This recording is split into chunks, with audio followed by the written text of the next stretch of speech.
Are you happy now that we've seen Venom?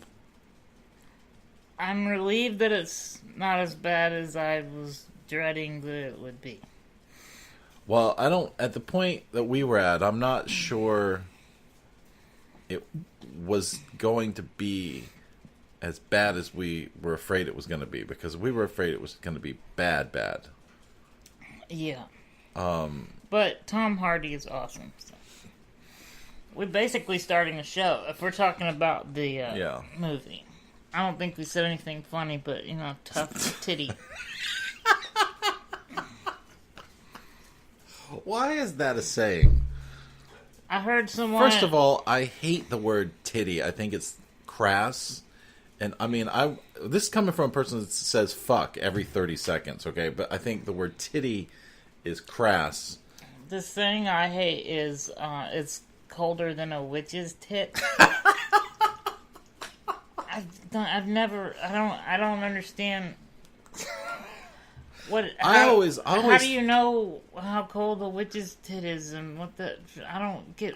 I always thought that a witch's tit would be hot and sweaty because she's leaning over the cauldron the whole time, cooking. Are potions cold? It doesn't make sense. Or maybe it's that witches don't get a whole lot of foreplay, so it's not been... I guess. I don't know. Maybe, I guess it's a play on how... when it gets cold, your nipples get, feisty. I don't know what you wanna... They don't get feisty. I don't know. But that's why I don't sassy like nipples. It. Yeah. It's cold outside, so my nipples are sassy today. See, but that makes more sense than witch's tits. I don't know. My nipples are sassy. Hey! Are your nipples flirting with me?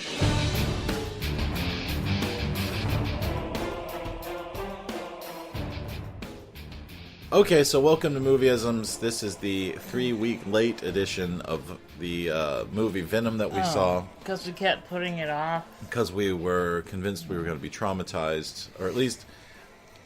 Brad was going to be traumatized. For some reason, I got a feeling about halfway through the marketing campaign of this movie that it wasn't going to be good. That I wasn't going to like it. I wasn't going to find anything good about it. There's just something felt off about what I was seeing. And I generally have, if I'm allowed to pat myself on the back here for a second, I generally have a pretty good feeling about trailers. If I see a trailer, I'm in the ballpark. It's going to be good. It's going to be not good. I'm generally in the ballpark. I was in, especially if a movie's bad. I had there was a disturbance in the force over Venom. I would call it a spider sense. Yeah. Because it's Venom. Spider. Yeah, related. Well, we had our spidey sense was tingling that Venom was gonna suck. And then those fears were confirmed a week before the movie when was still an embargo on the critiques. The critics. Yes. The critics were not allowed to. The critics did not release any reviews of the movie until I think it was the Wednesday before the film came out. Yeah. There was a review embargo on it where they weren't allowed to do it. The studios will let you see the movie and all that but you have to sign a thing that says no reviews until this date right here. And they do that. They don't do that when the movie's good. When the movie's good and people are loving it, they want everybody to get the word out about how great it is, because they can use the word of mouth to promote the movie. That, way back when we were first getting started, somebody said to me, when you see a movie you don't like, you are 11 times more likely to tell someone that how much you hated it than you are when you see a movie that you do like. When you see a movie you do like, you're not as angry about it. So you don't rush out going, go see A Star Is Born, it's great! You oh man, I fucking hated Venom. And you'll tell everybody because you're so mad you spent an hour and a half in the theater. Yeah. Yeah. But I think just people have less to say. They'll just say, "Oh yeah, that's a great movie. You should see it," and then that's usually the end. Yeah. But if you hate a movie, you just can't. You just got to get it out of your system of why you hate it so much. You're kind of mad. Yeah. And as filmmakers, I get a little mad that it's like, why are these people getting movies made? Yeah. Yeah. And they're just shitting out stuff that they know people are going to want to go see, and they're not even trying hard. So, ultimately... which isn't the case with Venom. They were trying hard, but they're trying too hard. Yeah. Yeah, because the first half of the movie was pretty good, and then the second half of the movie was just a big rush of trying too hard to get Venom to be a good guy. Before you even... before they had any character development, before you even got to learn about Venom or see their relationship between the two personalities fighting, it was just everything was like all convenient, really quick. So ultimately, I'm just gonna say now because I really only want to talk about a couple of things, but also Tom Hardy. Tom Hardy is 1,000 times better than anything else that's good about this movie combined. Yeah. It is only watchable. I'm going to tell you, it's only watchable in my point of view because of him.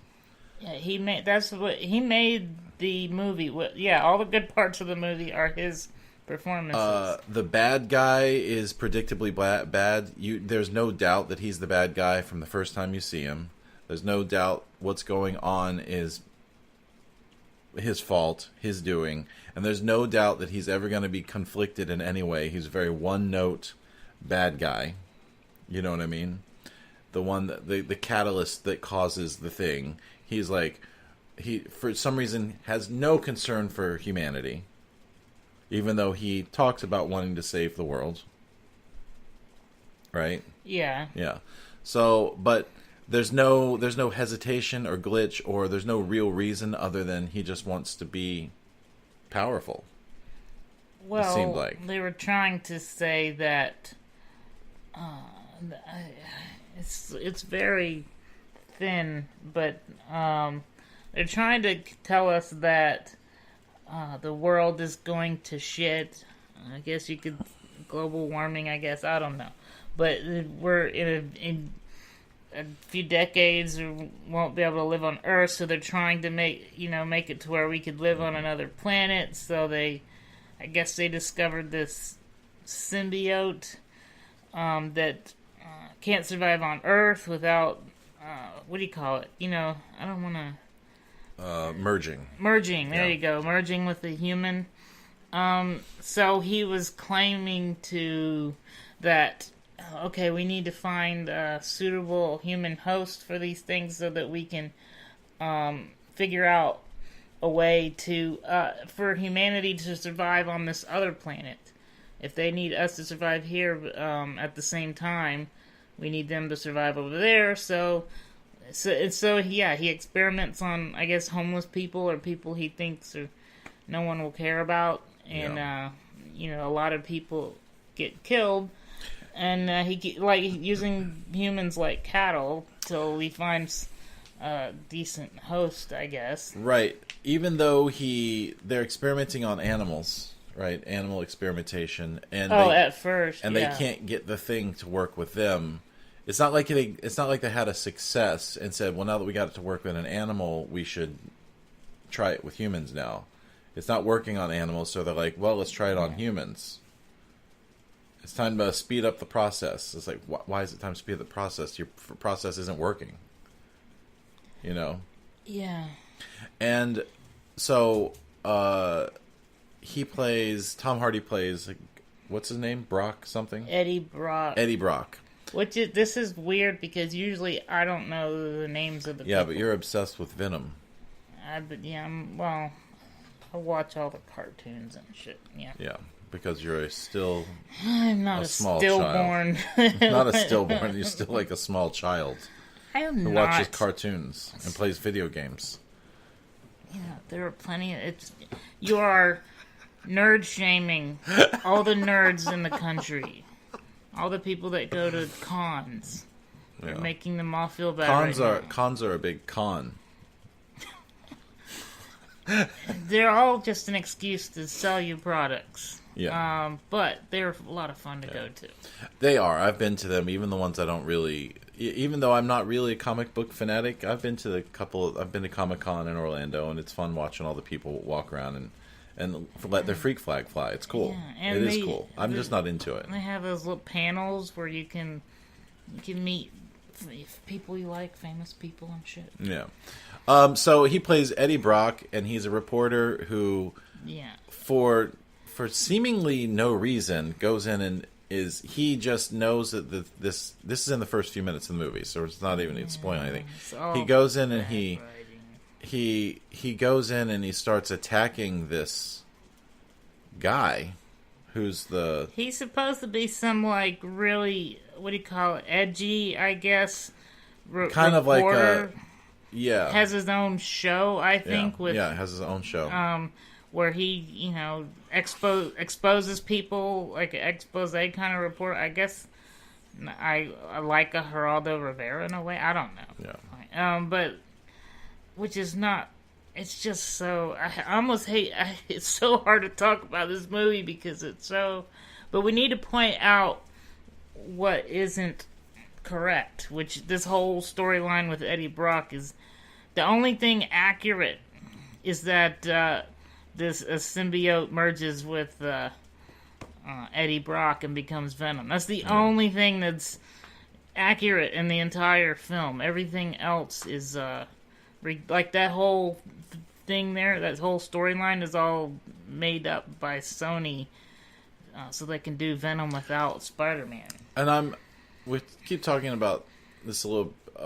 Keep talking about the movie, but I started thinking halfway through the movie. This is, like, there was never a Venom movie before. And the reason that there's a Venom movie now is because Sony is capitalizing on the fact that people are going to assume it's a Marvel film. And that Marvel films are doing so well these days that Sony's jumping in and going, me too, me too. Well, not me too, me too. We can't even use me too anymore because it means something else now. So why don't they have I should have researched before the show, but I was too busy trying to sleep. Why doesn't Sony have the right to use Spider-Man? They used to, and now they don't. Sony still owns Spider-Man. However, Marvel is now paying for the rights to use their own thing in their movies and wouldn't give them. They're releasing Spider-Man back to themselves. Right. So while they're paying to use Spider-Man, Sony can't use him? I guess so. I am not exactly sure why Spider-Man's not in this. It's just there's no reason to do Venom without Spider-Man. And even, they don't have to use the same actor as Marvel Studios. They, just have a digital Spider-Man. We don't need to see the Peter Parker. You know what I mean? But Venom doesn't work without Spider-Man. I know what you mean, but Venom was born from Spider-Man. This is stupid. Hold on though. I know what you mean, but I also don't think a movie with Venom and a digital Spider-Man is also not going to be good. I think that's also not going to be good. What do you mean? All the Spider-Mans are digital. They yeah, but just that. There's no, like you said yourself that Eddie Brock hates Peter Parker, not Spider-Man. Correct. He doesn't. Venom hates Spider-Man. Right, so you can't have one without the other. So that would tell me, hey, let's not make a Venom. Let's not do it. But no, people don't do that because people are going to assume that it's a Marvel film because it has in association with Marvel, and the Marvel logo pops up. They're like, oh, it's a Marvel movie. Avengers Infinity War, that was great. That was the last one I saw. I'm going to go see this. Yeah, I guess. So it's disappointing. So if you've ever... There's a whole thing. See, Venom is this whole thing in the Marvel Universe. Because that's the other weird thing about this movie is the symbiotes that end up on Earth from the spaceship, I guess. Mm-hmm. There's only supposed to be one. There's the Venom symbiote. I call him Venom. That's the only name I've ever had for the original one. Mm-hmm. There's one, not three. Like in this movie, there's 3 or 4. And they already come with names like Riot and Venom. Yeah. They don't get their names until they merge with the host, and then, they come up with a name together, basically. But Venom is supposed to be the one, and all the symbiotes, all other symbiotes on Earth are from him. It's like a birthing process. Like he shits them out or something? Well, like, I forget what the process is where you duplicate yourself, but that's how the symbiote not replicates, but gives birth, or... Mm-hmm. But that's how it procreates, it just makes a copy of itself, and then it goes... Replicate is a good word. But duplicating itself. So that's how you're supposed to get Carnage, and all the other symbiotes come from him. And then, and eventually in the different Marvel universes, Venom... Like, at some point, Venom takes over Hulk, and you have a Venom Hulk. You have a lot of different...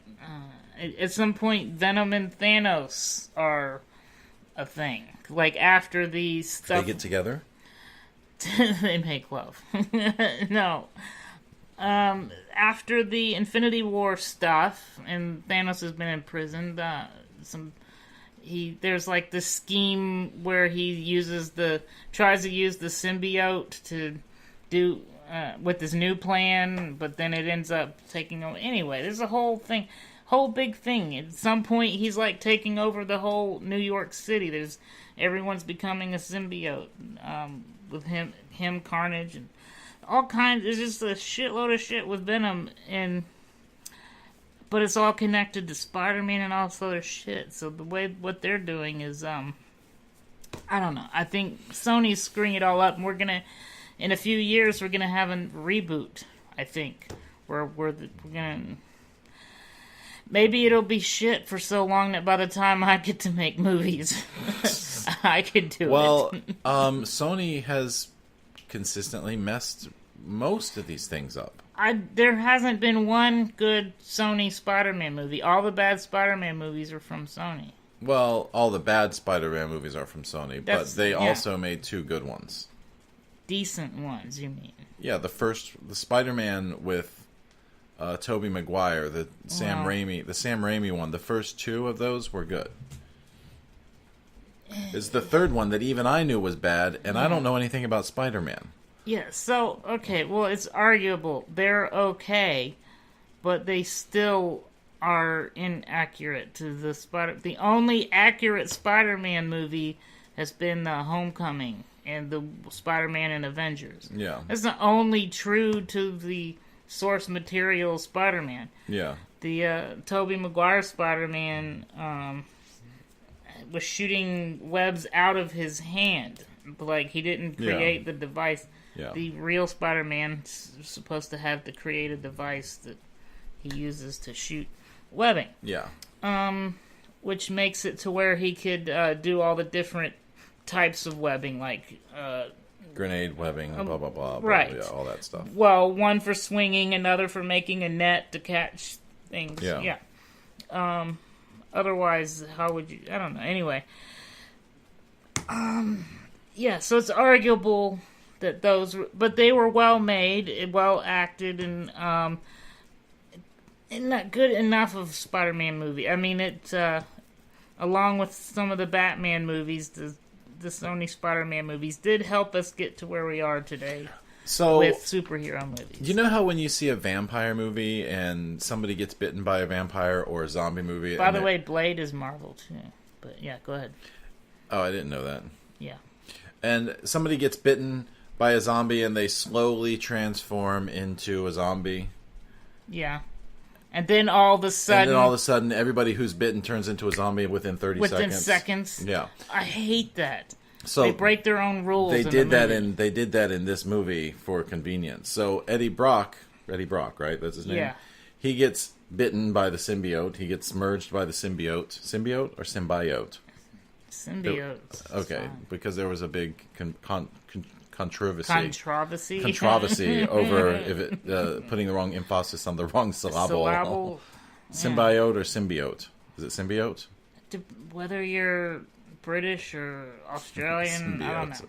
I'm gonna say symbiote. I've heard symbiote. Okay, so because I mean, right now, if there are any Spider-Man Venom fans and we're saying it wrong, we are infuriating them right now. I've watched all the cartoons. Symbiote. Okay. So the first, I'm going to say 30, 45 minutes of the movie is about him transitioning from Eddie Brock to being merged with Venom. That's the whole thing. You got two different personalities that are fighting. And honestly, that's very entertaining because Tom Hardy is so good at the physical stuff. You really do feel like he's losing it, like he's seriously struggling. It's fun watching him transition like that because he is such a I cannot believe this is the same guy that played Bane because they're two completely different performances, impressive performances. He's so intimidating. Yeah. He's so intimidating. I know you didn't like Bane, but I'm just talking about the performance. He made... Okay, if you think about Bane in that Batman movie as another character, not as Bane, just some other character called Bane, great performance. And it was a good character. He's intimidating. I mean, and it was a good movie. So, yeah, I can't complain about Bane too much. It's just that they should have just called him something else and had it be another character. But yeah, he had nothing to do with Bane, but it was still really good. But he's got a lot of stuff going on internally, and then when you see him as Eddie Brock struggling with the inner turmoil of the thing that's like really kind of going crazy, starting to hear voices in his head, like schizophrenia sort of a thing. He's struggling, and the way he walks, he created a whole walk that he does. He's like walking like almost like a hey, who knows? I don't know. Do you know? I don't know. And he's just kind of walking like this. He's like, and he's like struggling with the thing. It's fascinating to watch him do that. And again, he's better in any moment of this movie by like 100 times than anything else that he's in a scene with. But so we get that like 30, 45 minute transition into the Venom thing. And then they discover that sound makes the symbiote reject itself from the thing. It's very painful to the symbiote. And so something happens, this loud sound, loud noise. Oh, he goes into an MRI to get investigated. Which isn't that loud. I've been in an MRI. I think it's the frequency. It's the frequency more than the... Maybe there's a frequency that we can't hear, I guess. I don't think it's the volume. I think it's the frequency. Anyway, even they don't know because sometimes it was the frequency and other times it was the volume of something. So, well, it's the volume of a frequency range. Yeah. It must be nice also to just have a 4,000 to 6,000 kilohertz frequency laying around whenever you need it so you can freak the symbiote out because they were able to duplicate that frequency pretty easily anytime they needed it in the movie, but then not when they didn't want to. Yeah. It was a convenient writing. It's so... it's painful. It's hard for me... As you're talking, I'm remembering things that I absolutely hated about the movie, but I'm just too upset to talk about it. You know how you get really quiet sometimes when you're so angry, you just don't want to talk? Yeah. I feel like that. Well, it's hard to do a podcast with someone like that. I'm going to need you to speak up. So, no, but... It's just... But, so it rejected itself. It got rejected out of Eddie Brock, and then the symbiote is trying to get back to that thing that it successfully merged with, right? So it inhabits a dog. It inhabits a girl. By the way, it inhabits his girlfriend to get back to Eddie Brock. Mm-hmm. It was a hot Venom. I mean, it was a very attractive... Venom. I was attracted to Venom for a few But few seconds. none of these creatures. First of all, they had such a hard time at the very beginning of the movie finding even one person to successfully merge with the symbiote. Now every person Venom merged with to get back to Eddie Brock was a successful merger. It's like, okay, this worked, that worked, this worked. The dog worked, the girlfriend worked. Wasn't he successfully merged with? What do you mean worked? I mean, because there's different stages. Like we saw people who seemed to be like have an allergic reaction to the symbiote, right, and that's what they were trying to find. And then there were some where the symbiote would eat the internal organs, so it took time for the person. The person would start getting really sick and decrepit, and then it would have to move before the body got too useless. All of them, even Eddie Brock, got sick for days when the symbiote took over. Yeah. And now we're talking about a matter of minutes, like maybe an hour at most, between when he merged with the dog, merged with the girlfriend, and got back into. I mean, yeah, it didn't seem to have. But the point is that everything was convenient. You saw how there were some bad reactions, and but whenever it. With the dog and the girlfriend and whatever, it was convenient that, they didn't have any problems, and it made it fine back to Eddie. And then when the other symbiotes were merging with some bad guys, all of a sudden, just instant, no problem, could use their powers within an hour or so, or within hours, and just immediately fine, no issues. It's...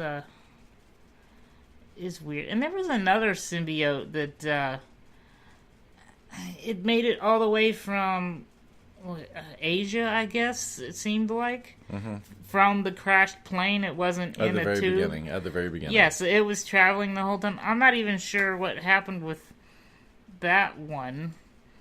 Because it seemed like Venom fought with the main bad guy one from the lab. I think it called it Riot. Right. Supposed to be the leader. So I guess there's another one out there. Things like and then they leave by the I can't give away a spoiler. I do want to say that they hinted towards another Venom movie that would have Carnage finally. Yeah. That was the one I think the word I'm looking for is caveat is that even though this movie was disappointing, that maybe a second Venom movie with Venom and Carnage will. Shake your head. That's how they get you, man. That's how they got me with this one. Remember a few months ago when The Meg came out, and you're like, well, they're already talking about doing a sequel, and they're like, well, maybe no, it wasn't that, it was Predator, the new Predator one. And you're like, well, maybe the next one will be good. I mean, that's how they get you. It's not going to be good because it didn't start from a good place in the first place. But a new director could say, "Oh, this is shit," and make it better. True, because could, but the director matters because James Gunn is now directing the next Suicide Squad, and so. I will go see that. Right. Number one, to support James Gunn efforts, but also number two, he's a smart writer-director, which is what they needed the first time they did Suicide Squad, but apparently didn't have, or I don't know. They had a racist write the first Suicide Squad. Really? Yeah. You saw what they did with the Indian character, right? Or, well, you probably didn't see because they killed him off, like, immediately. What was the... I don't remember. I don't remember his name, but that's mostly because they just treated him like a piece of shit. Like when they first went out, they let him die like a bitch, and just made him. They let the boomerang stupid character, survive through the whole thing. So because they let the Indian character die, it's a racist, or what was racist about it though? Because they made him. What do you call it? Stereotypical. They directed it. The guy that directed the movie. Maybe the guy that wrote the movie did it too. I don't know. I can't remember all the specifics. I just remember all the lines they gave him and all the things they had him do. It was very racist, and in the way they took him out, it was very insulting, and even to I'm white. But the fact that you can't remember, it's like, who's this guy? What are you talking about? How's it? But that's what I'm saying. That's much how of that movie. Well, you can remember Harley Quinn. Yeah, but I also remember not liking her character. Oh, come on. That's the best thing about the movie. It's the only What's thing the worth best watching. thing about the movie? That doesn't mean it was good.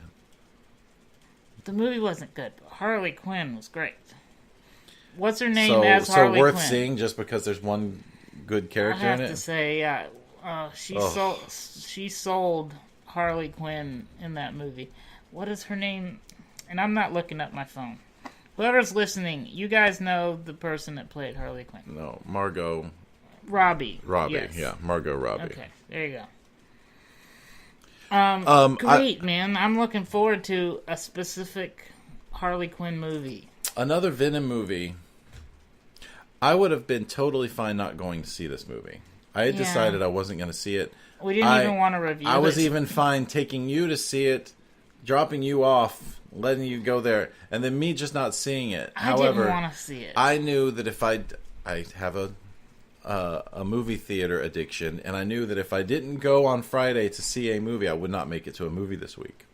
So I was trying to catch a couple, but we should start a second podcast, a third podcast, about all the negative experiences we have in movie theaters. Oh. Because it's getting worse. You just reminded me. Okay, everybody, we're about to spend 15 minutes complaining about theater etiquette. So, this is something that I've encountered people. I've encountered people talking too loud, laughing too loud, running around with their kids running around, making a bunch of noise. I sat in a movie theater once for 2 hours with a guy who alternated between snoring as if he'd not slept, as if he was in hibernation, like that loud. So he would wake himself up, and then he'd start jingling the change in his pocket. Ching, ching, ching, ching, ching. Then he'd drift off to sleep, and then he'd go...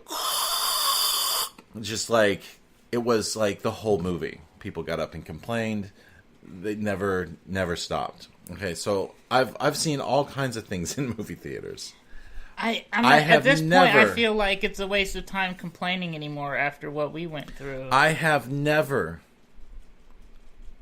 seen somebody come into a full movie theater. Full. It's pretty full still. The impressive thing is that this movie is still... Venom is still selling tickets 3 weeks later. Crowds are enjoying it.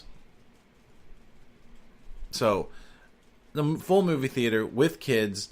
And the thing is, you bring your kids to this movie knowing that your kids aren't going to pay attention. And you can tell they're not going to pay attention because you've brought along your iPad to turn a show on and blast it at full volume so your kids watch that while you're watching the movie. What? You're making me furious because... I don't... How do you go to a movie to watch another movie? There's so many things wrong with this, like headphones, maybe? Headphones, just some headphones. But then twice they were asked to... And also, how do all the people around them, how are they not... I've been in theaters where people did less. And the theater was out of it. Yeah, there were like two or three other people, and me joining in, and we're all like saying shit. But this movie, this guy was playing it so loud and turning it up because, like you were saying, like when the movie got loud, they would turn the thing up louder so the kid, I guess, could hear it. But then the kid was saying.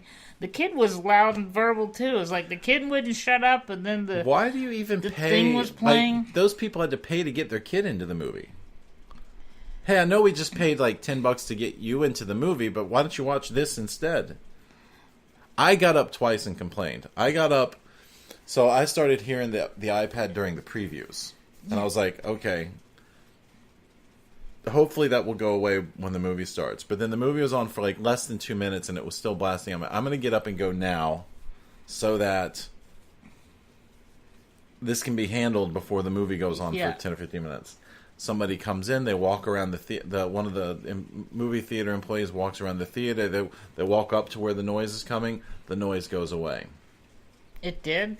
Yeah, it went away. It went away. So the person turned it off while the person was in there.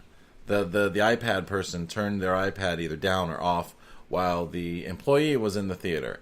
And then a couple minutes later, I hear it again, and it's blasting. We got people standing up and looking back there, like, what do you do? And like that, and I got up again. The movie had only been on for maybe 15 minutes, 20 minutes. I got up again to go complain. I said, look, there's somebody blasting an iPad in the theater, like they're showing it to their kid. Somebody came in earlier, they turned it off, and then as soon as you left, they turned it back on again. Okay, sir, we'll come back in there and take a look at it.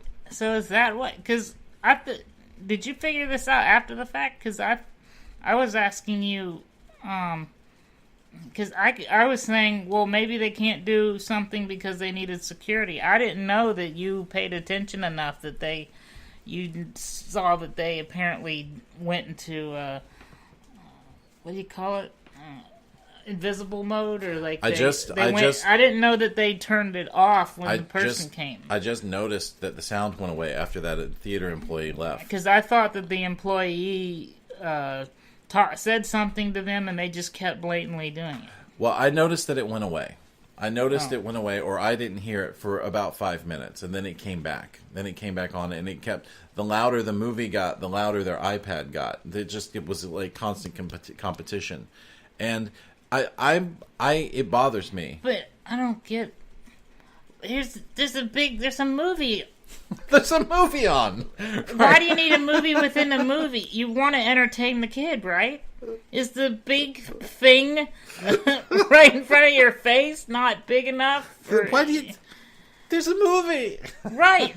The whole point of giving your kid a movie on the iPad is to keep them busy while you're doing something. No, but then it's right there already, so I don't get it. So then it takes about 30 or 45 minutes for the theater to come back in to talk to the person.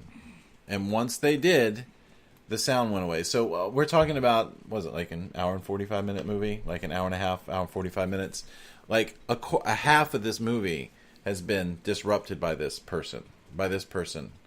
And when it finally went quiet, it was, there was only like maybe 30 minutes left in the movie. It was almost over by the time this person... I don't remember a time where it was quiet, because every time I would get caught up in the movie, and I guess it got loud enough to drown it out, but I would forget about it.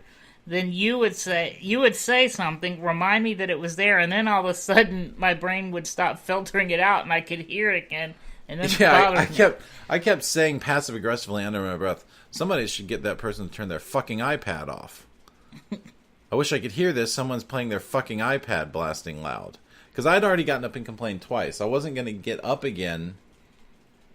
And, I should have. I guess so. And then when we left, the people that were sitting next to us, the guy had stood up, and he was the one that stood up and looked back at the theater to see what was going on back there. He said, "You guys going to complain?" I said, "Yeah, I complained twice already. I'm going to go complain right now." And I'm like, "Yeah." It was too late. The movie was over when he said that. The movie was over. Yeah, the movie was over. But he was going to go complain about the disruption in the theater. Anyway. I was telling you they need to look at the security footage. This is a real thing for me. It bothers me that nobody cares about anything anymore. I know it makes me sound like an old person. Nobody cares about anything anymore. Nobody cares about, like, the sanctity of a movie theater. Like, people used to know to be quiet in a movie theater. And if you weren't quiet in a movie theater, people would do something about it. I remember seeing those incidents. Like, people would just tell the person to shut up. But now nobody cares. Like, so when I got up to complain, that's like I I went and talked to them like, okay, we're sorry. And it took them like 30 minutes to come back in. It's like, it's not a priority to shut down the thing unless it becomes a real problem. Yeah, but if two or more people in a theater spoke up and said something, they could have gotten the person to do it. But everyone in the theater seemed to be apathetic. Or the ones that wanted to do something. I guess there were the people that were close enough to do something about it didn't, and then the rest of us who were too far away went and complained. How are you sitting next to that person and it's not just bothering the shit out of you? No. I mean, at that, as loud as that was, as far away as we were from it, that it was louder than the movie. If we were closer, I know that I would just be, fuck it. And I would just be talking loud. I would be in their fucking face. Like, forget trying to be quiet anymore. You gonna shut that up? I would just start having a conversation with that person about their life and shit. Lean over to the kid and go, hey man, what do you think's gonna happen next? Yeah. Or like, so what led you to this point in your life? Just start being the person's psychiatrist or something, because I can't watch the movie. Are you okay, sir? I don't get it. I don't understand. And I don't understand. I never was one of those people. Like, you'll ask teenagers these days, like, they'll say I was writing my paper and watching TV, and I said, oh, you watch TV while you're doing your paper, and kind of teasing, I'm joking them or whatever, and they'll say, yeah, I listen to the radio, I listen to music and watch TV while I'm gonna say at the same time. Like, yeah, at the same time. It's like, what's the TV's turned down? I can hear them both. What? Like, I'm very much focused on one thing at a time person, and there's so much white noise coming in, I can't hear one thing over the other. If I'm watching TV and I can't hear what someone says, I rewind it to make sure I can hear what they said, so I can pay attention to what's happening. The only way you're watching a show and listening to music is if you really don't care about the either show. One. Yeah. Yeah, because I've only done that before when I'm already distracted. Like, if I'm working, and I want the show to play in the background, and I just ultimately I would just want to know what ends up happening. I don't need to hear about what happened. So I've done that before, but not. You do that all the time. I've witnessed you do that. Yeah, but not with something I really care about, like something I want to pay attention to. They must not care about that. Do you actually care about things? That's a hard question. I care about what happened to us in the theater. I care about... I wanted so badly to be close enough to yell at that person. You've heard me verbalize to people in theaters before. So I'm not afraid. I just remember that time that person kicked your seat and you jumped up like you were about to go to battle with that person. I couldn't. Yeah. You were already pissed because the movie we were seeing was terrible. I can't even think of the name of it. But it was the Sacha Baron Cohen movie where his twin brother was a spy, and he ends up getting vagina, and he ends up getting mistaken for his brother, and he's got to go off and do whatever. Oh, God. And they're in one of the worst movies I've ever. They're in the elephant vagina, and the two elephants are having sex, and the elephant achieves climax and sprays them with like this mass buckets of white elephant semen. And then you were so mad at that. Somebody just bumped you. Somebody just bumped your chair just a little bit. What? What's the funniest thing I've ever seen? You were funnier than the movie. Yeah. I can go from 1 to 10 in certain situations. I definitely would have exploded on the iPad person. And I guarantee you, if that happens again, I will be unhinged. I'm getting up and walking up to that person. What the fuck are you doing? Well, the thing is, it's never going to happen again because that's the sort of thing that's never happened in my life. I can't. I'm 45 years old at this point. I've been seeing movies my whole life and have never had that. And okay, so we've only had iPods, iPads for like 10 12 years at this point. In 12 years of going to the movies with those devices, I've never had that happen. Why do that to yourself? Why do that to people? Why teach your kid it's okay to do that? ADD, I guess. ADD generation. That must have been a family of ADD people. I guess. Not that that's bad, but those people were rude. Yeah, it's rude. Yeah. We need to stop talking about this because I just don't understand how you can watch a movie watch a movie within a movie, Yeah. And loud, and why not hit? It's okay if there's something wrong with your kid where you need to do that, fine. But what about headphones? Headphones. God. The headphones have been around even longer than iPads. It's like this is a truly evil person, right? This was developed by an evil mastermind that to knew piss you off. Right. This is probably ISIS. This is the new way of destroying America. Is infiltrating the movie theaters with the conspiracy theaters are going to infiltrate our apathy by dropping in these little like secret agents with their iPads blasting in the thing. We will destroy your movie. So we will destroy your movie. Man, there's nothing sacred left once they get the movie theaters, man. Man. Yeah. It's a conspiracy. Yeah. Anyway, well, so that was our experience seeing Venom. Yeah, I could go on about all the things wrong. Yeah.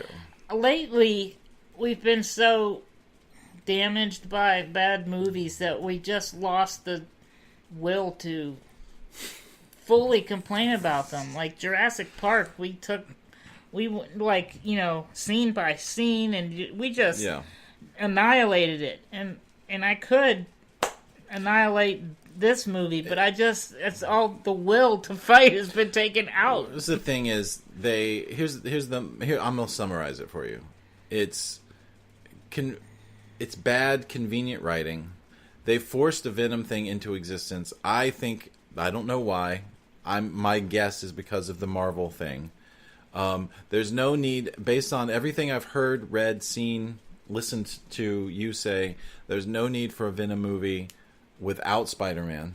Yeah. So the fact that they did it in the first place should have told us that it was not purely related to source material, and we should just write it off then and not get excited that Venom looks right.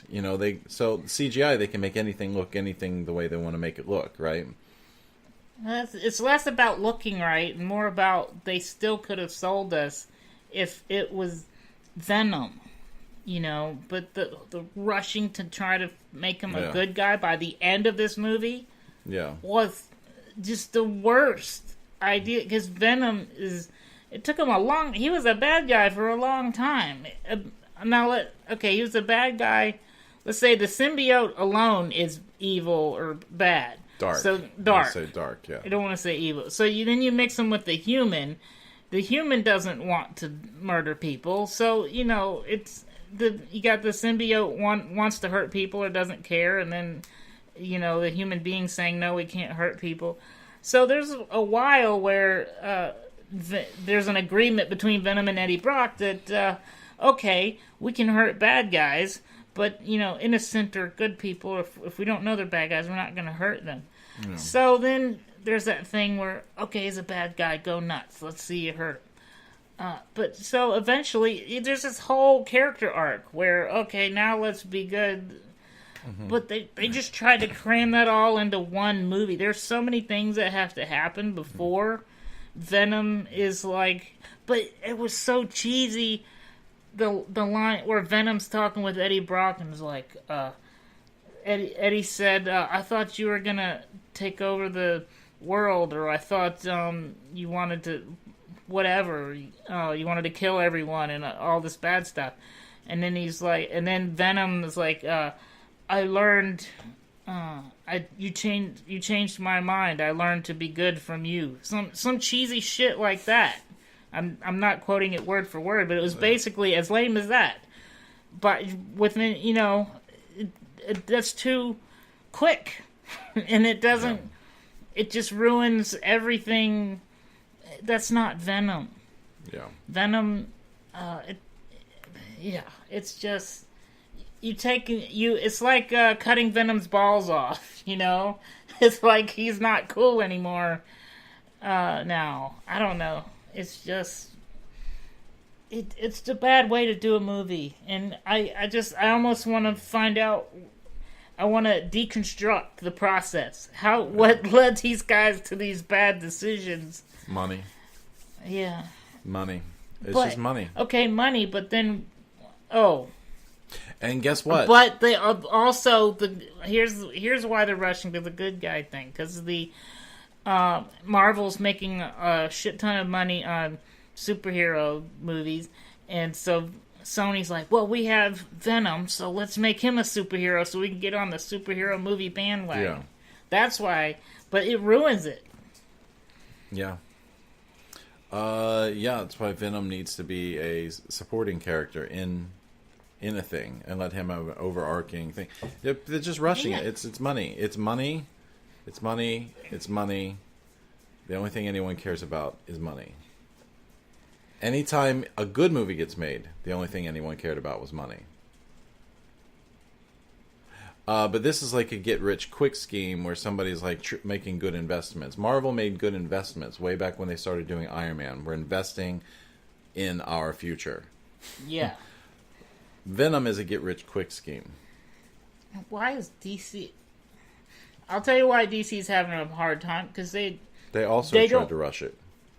Yeah, they're trying to rush it, because they're not... Like, Marvel had this whole Phase 1, Phase 2, Phase 3. It seems like DC's just trying to jump right to Phase 2 so they can get the Phase 3 quicker. Yeah. But also, they're not finding the good writers. And Marvel... figured out what to do.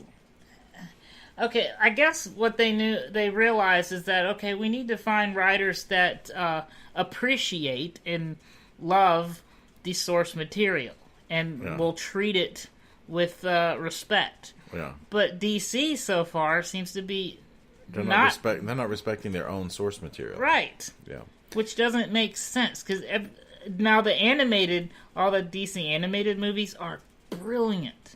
I watched a Batman movie recently called Batman Bad Blood. Batman Ninja? No, God, that doesn't exist. Batman Bad Blood. It was so good that I almost considered recommending you watch it, but then I realized there are like 4 other movies before that build up to it that I'm like, I'll save it for if we ever get to a point where we can write movies, and I'll say, okay, let's watch these movies. But the animated movies are so good with the characters and being accurate with the source material.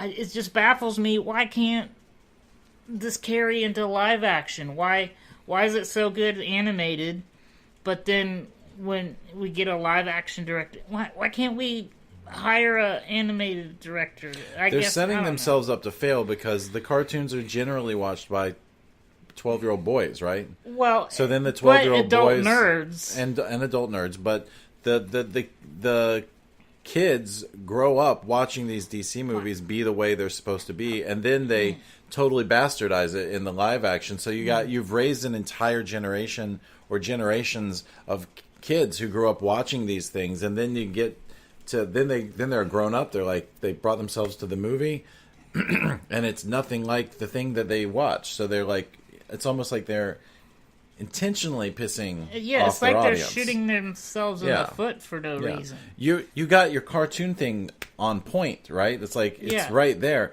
You're setting up. You could be setting up audience loyalty from like a very young age. And then you get there and go, yeah, but all that stuff we did back then, all that setup we did. Yeah. So far, so Wonder Woman is good. Wonder Woman is good, yeah. So far. And the Dark Knight series with Here's the thing: Wonder Woman was good when Wonder Woman was in her own movie. Right. What they did to Wonder Woman in Justice League was back to being stupid. Yeah. They treated her like the hot girl again. We'll get off this horse real quick in a second. I just want to say, as much as I complain about reboots, fucking reboot the DC universe. Keep Wonder Woman. Just start over, because you've been ruining it since the Superman Man of Steel movies. Even though I enjoyed Man of Steel, and a lot of people have problems with it, but they even screwed up the death of Superman. They did that wrong. Whatever. Get off it. Shut up, Brad. Marvel, DC, whatever, blah blah blah. They're screwing it up. That's your hour of weekly complaining from Brad. So that's it for this week. We'll be back next week with another episode of Movieisms. If you would like to contact us, hey, maybe you saw Venom and thought it was the world's greatest thing since sliced bread. I'd love to hear from you. I'd love to hear from you, because a lot of people have seen this movie. This movie is still the number one movie in the country right now. Over La La Land, not La La Land, over A Star Is Born, over First Man, it's like over the not Chris Rock, Kevin Hart movie. That was the other reason that we had to see it, because it was number one and we talked about it so much. Yeah, it doesn't make it right. Yeah, but I would love to hear from you. Movieisms@gmail.com. You can catch me on Twitter. I'm Beckemeyer. He's Balding Ewok. Yep. Facebook page is facebook.com/movieisms. We'd love to hear from you. Tell us what you got. Give me what you got. I'd love to hear it. You can go on the website, and I got a little chat thing on the bottom, and it goes right to our Facebook Messenger. Right there on movieisms.com. Don't be lazy, people. All right. So I'm shaming our audience. Until next time, we will see you at the movies. The end. Movieisms is a production of Super Mega Ultra Entertainment and is produced by Michael Beckemeyer and Bradley Kingston. If you'd like to find out more, follow us on Twitter or Instagram. And make sure you click like on our Facebook page, which is facebook.com/movieisms. If you're enjoying this podcast, please take a moment and give us a 5-star review in iTunes. It only takes a minute and it helps us out more than you can imagine. Thank you very much, and until next time, we'll see you at the movies.